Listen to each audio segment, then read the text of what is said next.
Mina olen Angela ja ma olen tantsija.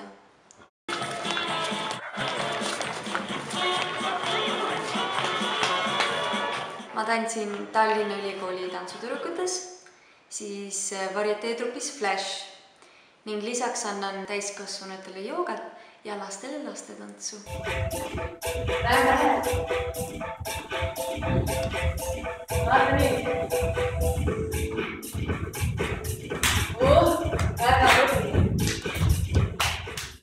Lasteaialastele teen selliseid karaktertantse, et igaks tunniks olen ette valmistanud ühe teatud tantsu ja siis tundides me neid õpime.